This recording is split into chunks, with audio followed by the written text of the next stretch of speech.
Hi everyone, guys. This is Sachin from AMS BridgeBlue India, and we will start in a couple of more minutes. Just a couple of more minutes, and let's have more students join in. A very warm welcome and a hello to all the students who are already here on the webinar, and a couple of more minutes before we start. Right? Thank you.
I waited for you in the passenger seat. There's only so far I can ride in your dreams. While you were chasing everything else but me, I'm starting to break out from your gray. See, I finally opened up my eyes, and I saw me coming back to life. That I'd be someone I want to recognize. The future starts right now. I made a reservation, but you never came, so I'm checking out. The fire you stole away, I knew one day would come back around. The future is now.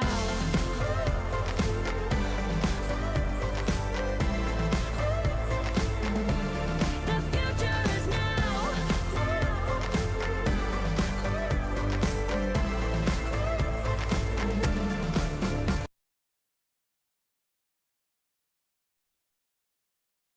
Hello. Yeah. Okay. Hi. Good afternoon, everyone. First of all, can everyone see me all right and hear me properly? Can I have a quick yes from everyone on this webinar? Can you please confirm if you guys can see me all right and can hear me all right? Great, great, awesome. Good afternoon. A very warm welcome to all the attendees on this live webinar on studying in Australia. So my name is Sachin Gupta and I am your host today for this webinar. Please allow me a minute while I share my screen and set this up. Yeah. Okay, so can everybody see my screen? Can I get confirmation again? Perfect. All right. So, guys, a very warm welcome to our dear students who are there on this live webinar on studying in Australia. We've been through very tough times in the last 1.5 years. COVID has really impacted everyone in one way or the other. But the good news is that there's always a silver lining after the dark clouds, and the silver lining being that Australia now plans to open up its borders to international students. So it is only appropriate that we bring out this information to you and talk about how can you plan to be in Australia in year 2022. Okay. So without any further ado, and before we move on to anything else, I would like to first share as to who are we and why should you listen to us. Okay, so AMSBB is AMS BridgeBlue is a global agency for education and migration. Okay, we are a company, a global education company who is based out of Sydney. All right, we represent 468 plus institutions directly under our own brand name across countries like Canada, Australia, UK, and USA. Although the focus for this webinar today is about how can you study in Australia, and we would be talking more on it. So just to introduce myself, my name is Sachin Gupta. I am the executive manager for AMSBB Group India, and we have our office in Mohali, the details for which would be shared towards the end of the webinar. I also have today, I will also have a very special guest, and her name is Miss Sheila Staines. She is the co-owner and co-founder of the AMS BridgeBlue Group. She would be joining us in this webinar today, and would be talking about the international student arrival plan, which Australia has put in force and would be implementing in times to come, in a couple of months to come. All right. So I see that we already have a question. Just to give you a heads up, guys, the chat function is not there. What you all can do is that you would be able to see a Q&A tab on your screen. Whatever questions you would want to ask, and we have we will dedicate specific time towards any and all questions that you have towards anything which you want to ask us about studying in Australia. Towards the end, I already have a question from Harmandeep, which is about the PT requirement of graduation. Harman, please hold on to this thought, to this question. I will definitely answer this once I am through with the presentation. It's a quick presentation, nothing which I'm going to bore you about. I'm going to quickly take you through, and then the forum is going to be open for questions, which I will be answering live on the webinar. All right. So let's move ahead with the presentation. First, the first thing which comes to anybody's mind, to a student's mind, and which is that why should you consider choosing Australia to study your bachelor's or your master's in year 2022? Okay, there are certain very unique features, very unique reasons because of which you should consider Australia. So let's talk about them. The first thing being that Australia is the country where you can study your master's and or your bachelor's at a low IELTS score of 6 overall and no band less than 5.5. Now this is a huge advantage, because for example, say in Canada, you require a minimum of 6 each if you want to have your file processed under the priority scheme. But in Australia, universities and High Commission both, okay, they accept, they make decisions, they approve visas for students who are looking to study their bachelor's or master's degree with an IELTS score of 6 bands overall and nothing less than 5.5 in any of the modules. Okay.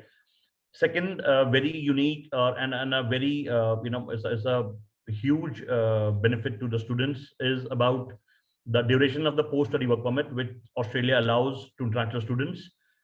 Australia is the only country which allows PSW from 2 years right up to 4 years at undergraduate and postgraduate level.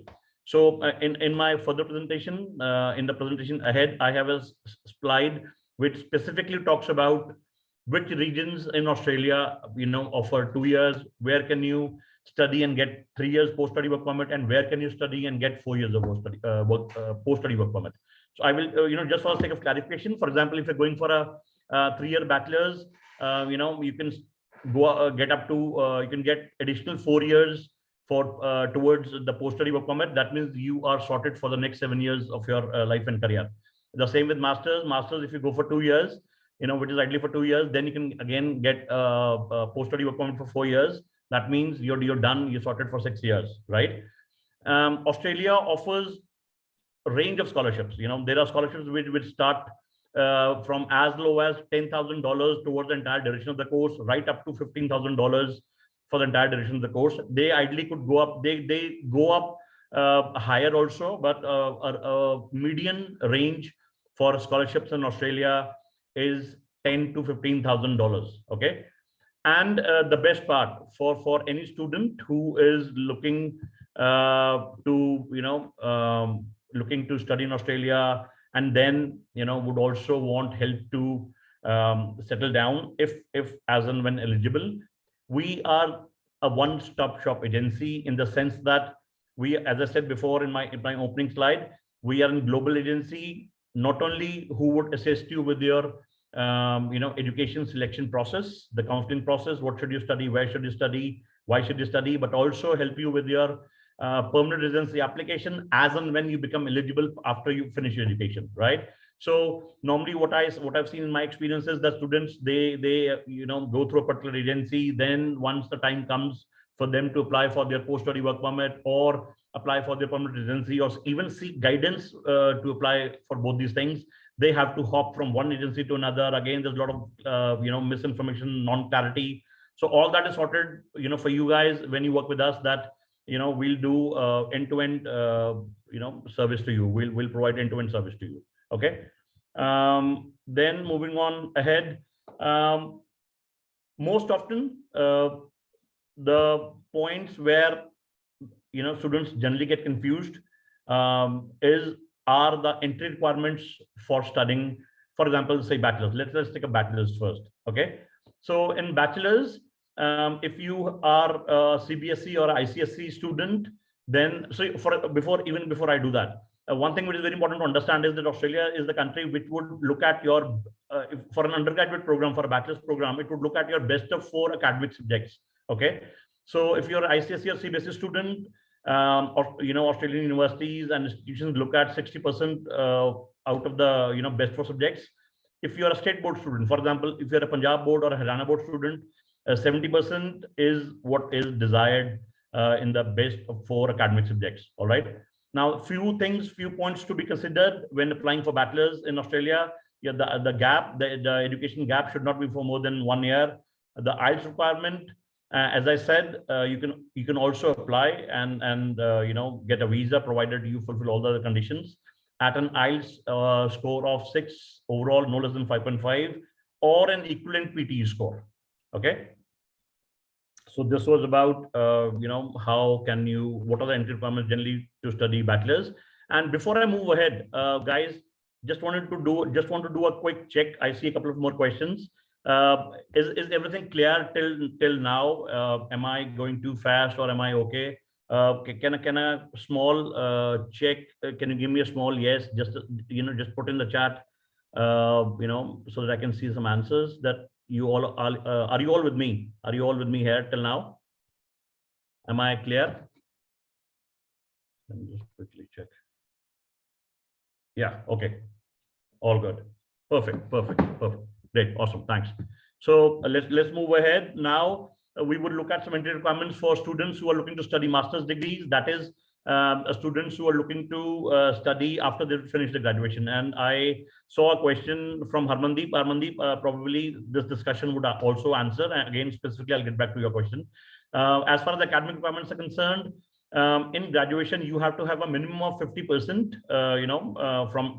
so that, which means that if you have done your bachelor's from India, you should have ideally scored, not ideally, you should have scored a minimum of 50% in a bachelor's degree, right? Now, another thing which we have seen for students with graduate students is that there are a lot of students who are now already into a job or have been working for some time. So if you are a working graduate and now looking to study in Australia for your master's degree, you have finished your education 2 years back, 3 years back, and you have some work experience, we would need proper documentation, which means the income tax returns for the duration you say you've been working, and the experience letter, or if you're still working, the proof of employment. All right. Now, IELTS requirement or English requirement.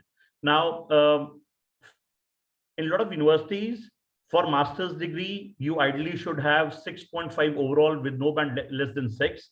But and now this is the best part which I'm going to say. For Australia, there are universities who are offering admission at 6 overall with no band less than 5.5. Now, this is IELTS I'm talking about. Now, in Australia, PTE Pearson Test of English is also accepted as a valid English test, both by universities and universities for admission and High Commission for the visa decision purposes. So I'll just read out the lowest PTE score, which is acceptable to seat entry into masters for Australia, masters in Australia. Okay, the lowest being you should have an overall score of not less than 51. Okay, and the individual band score should not be less than 43. That means now putting both IELTS and PT in comparison, IELTS is 6 bands, no less than 5.5, and PTE is 51 overall and no module less than 43, right? And Harmandeep, I hope this answers your question, because your question was PT requirement after graduation. So PT requirement after graduation, I'm going to say it again, is 51 overall and no module less than 43. Okay, I hope that answers your question, right? I will take up more questions about a couple of more from Gagandeep. I will take them up towards the end of the session. Okay, so this was about the entry requirements to study in masters in Australia. Now, Australia also offers a range of scholarships. Now, there are 2 types of scholarships. One, which is merit-based scholarship, and 2, which are kind of upfront scholarships, you know, which means that universities generally say that if you pay if you pay the whole year of full first year tuition fees, they offer you an upfront discount. So the academic scholarships vary, start from 5% and they go up to 25%. Okay, which depends upon the academic percentage which you have in your last education. So I have mentioned that, for example, if you want to avail 25% of scholarship, 25% worth of scholarship, and which would also be on the entire duration of the course. So if you're studying a bachelor's, which is a 3-year degree, the 25% would be applicable on the entire duration of the course. That is the beauty of studying in Australia. Okay, so you would ideally, for availing 25%, you would ideally have to have a minimum of 75% above in your last education. Okay, Australia currently is also offering some regional destination scholarships, which means that there are universities who have their campuses or the university itself in a regional area, in a remote area. You know, the government is promoting that area. Government wants to bring international students to that area so that the economy goes up. So as an incentive for a student to study in a regional area, Australian government is offering, or the universities are offering, scholarships in addition to the academic scholarships, which range up to 15%. So that means you can avail an academic scholarship. So somebody who has 75% in, for example, say bachelor's, now that student, you know, if he wants to study in a regional area, the advantages would be he gets 25% on the which is a merit-based scholarship on the academic scholarship, and an opportunity to avail the regional destination scholarship, which is again up to 15%. Okay, so that would mean huge savings on the investment which is required to be made to study in Australia. Okay, so yeah, let's move ahead with the presentation. Now, the most important thing, one of the most important thing is post-study work permit. What does Australia, for how long does Australia allow an international student to stay back after they finish their degree? Okay. Now, as I said before, that Australia allows a PSW, post-study work rights, from 2 years ranging right up to 4 years. Now, this is the classification which you can see on the screen. For example, if you're studying in cities like Sydney, Melbourne, Brisbane, you get 2 years of post-study work permit. If you study in areas like Perth, Adelaide, Sunshine Coast, Newcastle, Wollongong, Lake Macquarie, you get 3 years. If you study in areas like Darwin, Toowoomba, Springfield, Townsville, Rockhampton, you can get up to 4 years of post-study work permit. So when you seek counseling, when you come up to us, and we counsel you on what should you study, how should you study, and where should you study, we will share options with you as to options to study your degree in Australia at universities which offer you the maximum scholarship, where you can avail the maximum scholarship, and also avail the maximum duration of the post-study work permit. All right. So this is what happens when we counsel you. Now, Australian government has very recently announced an international students arrival plan. Okay. And to talk about the same and also, now I want to introduce and bring into the presentation the company's co-founder, Ms. Sheila Staines, who would also present also explain a bit about international student travel plan. So hi Sheila, welcome to this webinar, and please share with us about this plan which Australian government has announced to bring back international students.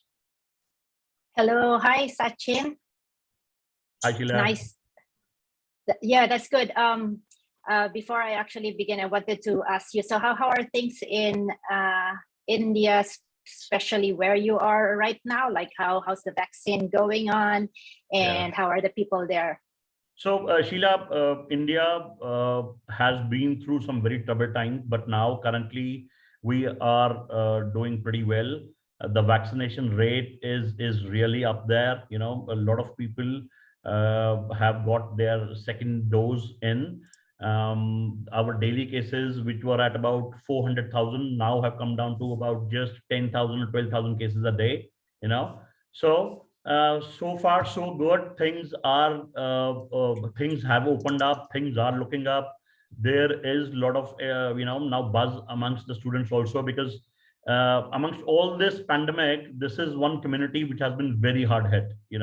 Because you know that studying abroad involves a huge investment, and there are a lot of students who got stuck right there in between. But now things are okay. Things are getting looking good now. Correct. I agree with you. And after you telling all the students now attending the webinar, all the entry requirements, what they need to do to process their application to Australia, they need to know, is Australia actually open to accept the international students? I'm sure everyone here is very curious. So let me quickly introduce myself. I am Sheila, and I'm the director for the AMSBB Group. So AMSBB Group is a global agency, and we are present in 24 countries, of course, including India. As a global agency, we understand the different requirements of each country, as well as the unique needs of our students. That's why we make sure we are present in many, many countries. And in India, in Mohali, which is one of our 3 offices in India, we have Sachin, which you have obviously met, as our expert for the study abroad, specifically for Australia. So you know that if you're from India, you want to go study in Australia, you know that Sachin is there, and you should go to him because he can give you not only correct and accurate information, but also make sure that he understands what you really want to do, and he will be able to guide you. That is very, very important. You're talking about a life decision. You're talking about studying overseas. You want to make sure you actually do it right. So as Sachin mentioned earlier, I will update you on what's been happening in Australia and what is this international student arrival plan. I'm sure every one of you, very, very excited. I was just thinking earlier before this webinar, I was actually in India, in Chandigarh, just before all this pandemic happened. And that is one of my most memorable trips. I travel a lot, but that is one of my most memorable trips, arriving in Delhi and driving and traveling by road on a very, very foggy, zero visibility. And I don't know how the driver managed to go and drive from Delhi to Chandigarh. It's like driving with closed eyes. But what I can say, the Indians are definitely one of the amazing drivers to be able to do that. There is no way I think anyone else could have done that. And the best thing about it is, he's so good. I made it to Chandigarh, and here I am being able to talk to you now. So I'm sure everyone is excited to know what is really happening. We all know that the Australia borders are currently closed.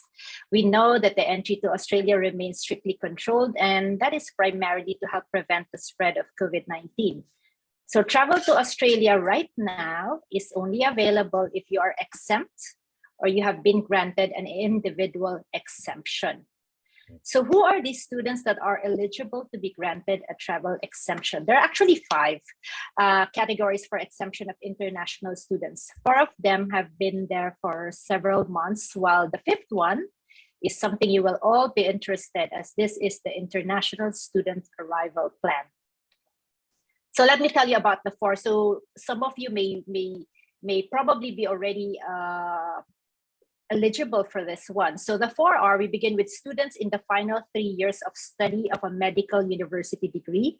The second one is higher degree research students. So this includes masters by research. I think, Sachin, we need to move the slide. I'm so sorry, just a second. Yeah. All right, so the second one, like I said, is the higher degree research student, which includes the Master of Research and PhD students. Third are the students completing year 11 and 12. And the 4th one is students in the final 2 year of study of dental, nursing, or allied health profession university degree. Of course, all of these 4 categories would have conditions such as they have to have, or you have to have confirmed placement in an Australian hospital or medical practice. Your placement should be commencing in the next 2 months. Or if you are doing research, you have to have that research grant from a Commonwealth agency or support from a relevant government agency. And if you are year 11 and 12, you have to have that endorsement from the Department of Education, Skills and Employment. But the good news is, in addition to these limited travel exemptions, Australia's state and territorial government are continuously developing the International Student Arrivals Plan. So this is what you want to be updated all the time, because although I'm going to discuss to you a little bit of where it is at the moment, this keeps on changing as Australia also progresses with their vaccination. So this International Student Arrival Plan will enable a limited number of students to travel to Australia until current travel restrictions are lifted. What this will do is this will begin the initial return of international students. This plan is all part of Australia's national COVID-19 response plan, which has been divided into 4 phases. So you know how Australia always plans ahead of time, and they divided this COVID response into 4 phases, which they call phase A, B, C, and D. A and B are all related to what they will do before Australia reaches the 80% vaccination rate, while C and D are related to what are they going to do once Australia reaches that 80%. So 80% is like a lucky number for all of us, because that is where a lot of changes happen. Generally, Australia is already starting the phase C.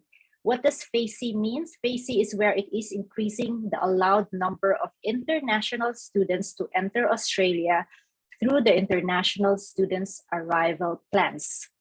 Of course, we all want Australia to reach phase D, where they will eventually open international borders. So as you can see,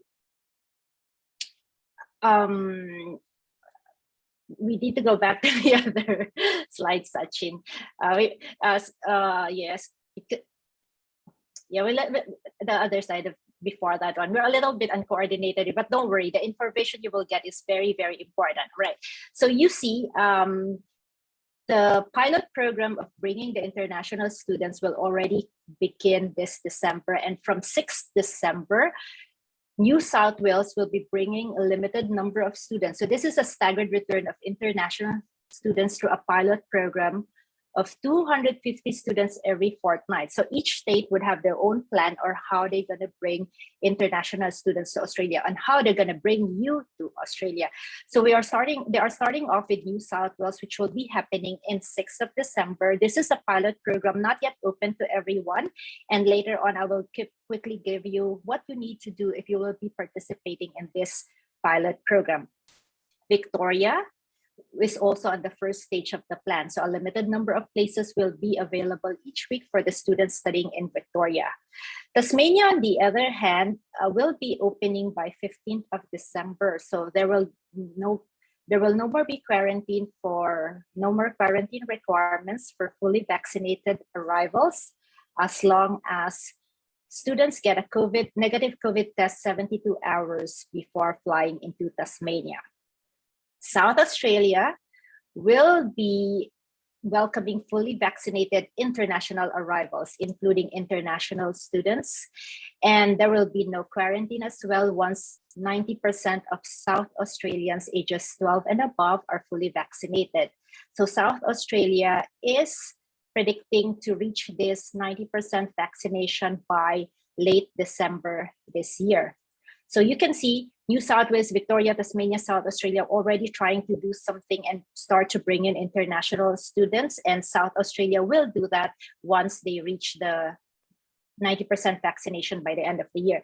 Queensland, on the other hand, is looking to bring in international students by early 2022. So if you want to study in Queensland, you have to be fully vaccinated, and they will begin with medical or allied health students.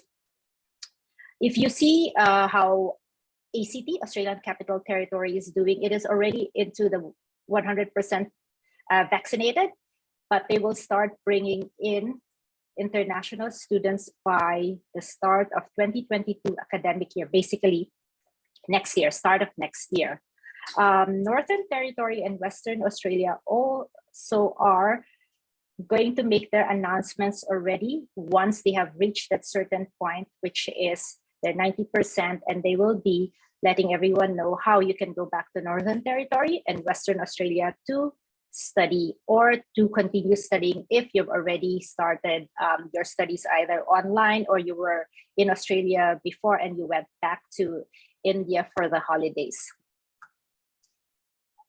Next slide, please. Yeah, so that means, Sheila, pretty much for students who would be fully vaccinated, the Australian government is looking to bring them in, which is very good news. Definitely. And that's why I was asking you earlier, how is the vaccination rate in India? Because it makes a lot of difference when you are fully vaccinated, because many of the states will not require you to quarantine anymore. Although it doesn't mean that later on you will not be able to totally enter if you're not vaccinated. That is something we have to find out and see later on what they're going to do about it. The important thing is you have to be fully vaccinated now, and there are the vaccines have to be approved by TGA Australia. And I think, what is the most common vaccine there in India at the moment, Sachin? Sheila, two of them, Covaxin and Covishield. Yeah. Covishield and Covaxin, yeah. You will definitely give your students the list, but I think I have read that Covaxin and Covishield is TGA approved, which is very, very good. Very good use for everyone from India who wants to already commence by 2022. Correct. Okay, so this last slide is just telling you that to be able to participate in the program, you must have, of course, a valid student visa. After 2 years of having to do online courses, and you don't really need your visa at the moment, you can still study. Don't forget that you can only travel, of course, if you have that student visa to show to immigration that you are going to study in Australia. Some of you might be wondering, do I get a priority because I am part of because I am going back to Australia already, or I want to be one of the first few students to go there? There is no priority given to the processing of student visas. But if you already hold that student visa, that means you can leave anytime. Some of you may have been granted their student visa during this pandemic.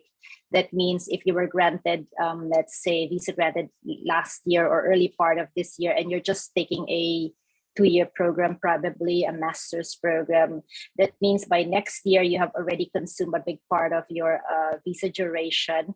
There is no limitation for the length of time a visa must be valid, meaning if your visa is only valid for 3 months because you have 3 months of studies left, then that's fine. However, just remember that it should be sufficient in the event of transit delays to Australia, meaning if your visa is 1 month left already, you're a little bit on the borderline, because you have to make sure that you enter Australia and leave Australia before your visa expiry, and you don't want that to happen. So it's just a reminder to everyone to look at your visa validity. Students who are traveling on an existing student visa and have applied for another visa, meaning you've managed to put another visa but still waiting for a decision on that one, you will be allowed to apply as well for a bridging visa. So what is this telling you is that you don't want to wait for the last minute to go and decide on your application. You know, the application is not a one-day thing, right? It is a process. It's a long process of having to make sure you get the English exam, making sure that you select the right course, writing your very clear statement of purpose. It takes time. So you don't want to be sitting down there and waiting when Australia borders will be open. But you want to be starting your application now and making sure that once the Australia borders really fully open, once Australia reaches that 90% probably, and they open international borders, they are now on stage and phase D, you would want to be the first student to be there, right, Sachin? Absolutely. And while you put your application in queue and be really there in the queue, do not forget to get your shot. Get fully vaccinated, get your second dose whenever you're scheduled. Do not miss it for any reason, because now is the time when that students from entire nation, rather from everywhere across the world, are looking to enter into Australia. Whosoever has applied, whosoever had got their visa, whosoever has been studying online, everybody would want to get in. So be on time, be in queue for all the right reasons. Have your application done, have your assessment done. Come to us, see us, meet us. Understand your profile, understand your options, and at the same time, please get vaccinated, get your doses done. Yeah. Yep, definitely. I think that's the last part of the slides, Sachin, yeah, and it's a good time to, I can see so many questions coming in now. Yeah. I'm gonna move on to them, Sheila. So now it's question and answer time. Okay, so although I answered one of it, which was from Harman, who had asked me about the PT requirement after graduation, I'll reiterate it. I'll say it again. The minimum score which you need to have as far as PT is concerned to study your master's degree in Australia is 51 overall, and no module less than 43, which is a pretty decent, very easy to score, I think. And this is the easiest thing to do. So this is the same in IELTS. Equivalent in IELTS is 6 overall and no less than 5.5. Okay. So let's move on to the second question. Second question is how to show funds to study in Australia. Pretty easy, very easy, easy peasy. All right. Now, okay. Now across the world, if you want to study abroad, if you want to study any country, and specifically in Australia, you are required to demonstrate that you have first year of funds as available. Okay. Now, there are 4 components which are there in funds, which is the first year of tuition fees, first year of living expenses, your overseas student health cover, and your airfare. Okay, so you can show these funds by way of having them in your savings account, in a parent's savings account, or in your siblings. If you have siblings who's working, who are working, they can demonstrate it for you. Your grandparents can demonstrate the funds for you. They have to be in form of savings, fixed deposits, or the easiest way and the best way to go is for an education loan. Okay, so these are the ways you can demonstrate your funds. What does not work, I'll also take this opportunity to also answer this thing, although not answer, rather to put forth this thing that mutual fund money held by way of invested in mutual funds does not work. Money invested in your life insurance policies does not work. If your parents have a GPF account, Gratitude Provident Fund account, the commuted value, for example, if you have 100 rupees, if your parents have 100 rupees in their GPF account, the 80% is the commuted value which can be considered, and that too has to be withdrawn from GPF account and transferred to your parents' savings account. Okay, so these are the ways you can show funds to study in Australia. For any detailed thing, I'll share my number and my email ID and also my office address. You guys can come over and please feel free to have a discussion on it. I hope that answers your question. So let me just mark it now that we've done. Okay. The next question is, how can I get a scholarship to study in Australia? Getting a scholarship to study in Australia is again very simple. Most of the institutes award a scholarship along with the admission application. So when we are doing the application for the offer letter, right? Almost all the institutes, they already would have shared information on the scholarship criteria with us as a master agent, which we do with you. Then how can you avail it? That once you apply for the offer letter, the university not only assesses your eligibility to study in the program, also assesses your eligibility to get that scholarship, whatever would be available at that point of time with a particular university. So there is no separate application which goes in for most of the institutions as far as Australia is concerned. Along with your offer letter, it is taken care of. All right. So the next question, moving on, is why Australia over Canada and America? Okay. So now, as I said initially, when I took you guys through the presentation, there are two very unique points. One, Australia's policy to grant post-study work permit ranging from 2 years to 4 years. For me, if I'm to step into your shoes, if I'm to think like a student, one reason which could motivate me to apply to Australia over any other country would definitely be the opportunity for me to avail 4 years of post-study work permit, which is, when I shared with you that when you study in a regional area, Australian institutions allow you to get 4 years of post-study work permit. Second is also the ability to study and get admission and even visa, at a low IELTS and PT score. When I say low, that means at an overall 6-band score in IELTS and no less than 5.5, and the equivalent in PTE. If you have that score, you can very easily apply to a lot of institutions in Australia, for your bachelor's or master's, both the levels of programs. Okay. So I think that should take care of this question. I hope I've answered this. Okay. Now the last question which I see is, if I am married, how can I bring my spouse along? Okay. Now in Australia, for married students, for mature students, you can understand this, that you can only take your spouse along if you are going to study your master's degree. All right. I said again, if the principal applicant, if you are going to study your master's degree in Australia, you can take your spouse along on a dependent visa. There are, however, three points which Australian universities consider as part of their GT process. GT stands for genuine temporary entrant policy, whereby they assess whether your intent is to study as a student or not. Under that policy, they would want to see that your marriage should be minimum 1 year old.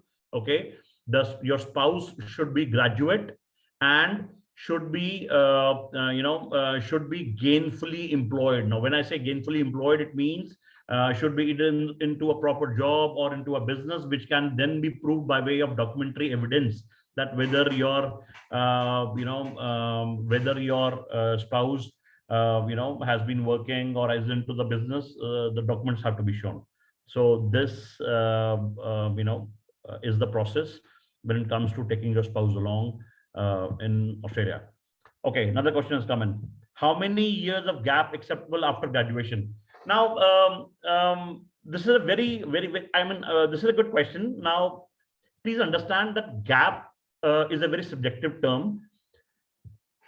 Gap for me as an master agency and for an Australian institution and for High Commission is a duration which is where the student was absolutely free and was not either studying or working, So if that is the kind of a situation that, for example, if you have passed out in year 2020 or, let's say year 2020, and since then, you've not been doing anything at all, or you passed out in year 2019 and you've not been doing anything at all, just you've been idling, idling your time. So that is not really acceptable. But if you have a work experience, if you can demonstrate that you were either studying online or into a job or doing an internship. And that works for, we've seen applications with work experience ranging from 2 to 7 years, get approvals from the university for the admission, and then visas as well. So guys, when I say get at visas as well, there are a lot of other factors also which are considered by the High Commission. But specifically to this question, a justifiable gap, a gap which can be justified by way of documentation that you were working, interning, doing some online courses, ranging from 2 to 7 years, can be taken care of, right? So I hope that again answers your question. And as always,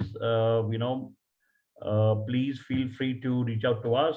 We'll soon share the details in the next slide. Are there any more questions? Is there anything else anybody would want to ask about Australia, or for that matter, any other country? Although just to bring it to your attention, this webinar is about studying in Australia, but AMSBB Group as a company, we are, when we say we are a global agency, we do not say just for the fact that we are present in 24 countries, but also by virtue that we represent institutions, 468 plus institutions across Australia, Canada, UK, and USA.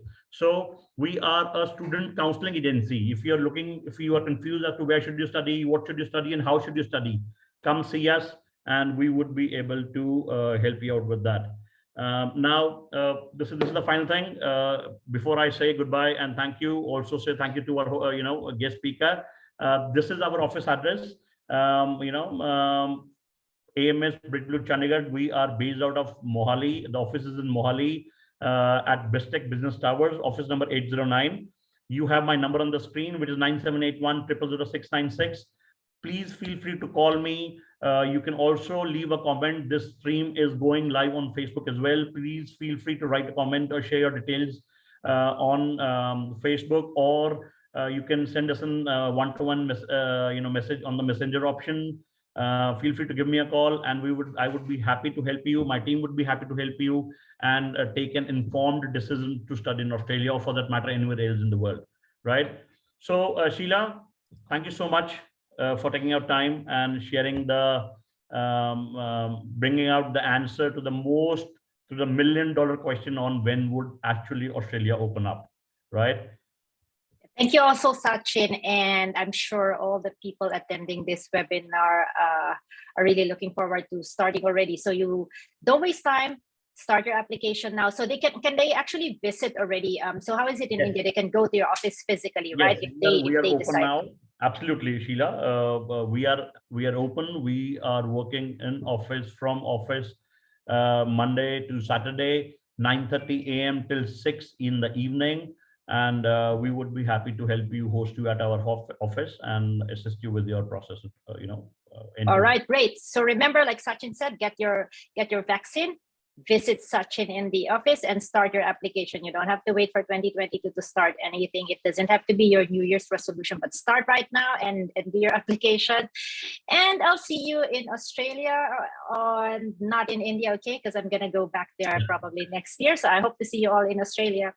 Absolutely. So February 2020 intake is still up there. Then we have July 2022, and then November, obviously. So we still have time, for allowing admits for Jan-Feb 2022, guys. Thank you so much for your time. I really thank all the students who are there on the webinar. I hope you've been able to get some good information about when would Australia allow you to enter in. For more information, feel free to get to us, and see you guys soon. Thank you so much, Sheila. Thanks once again. Thank you. Bye, everyone. Bye.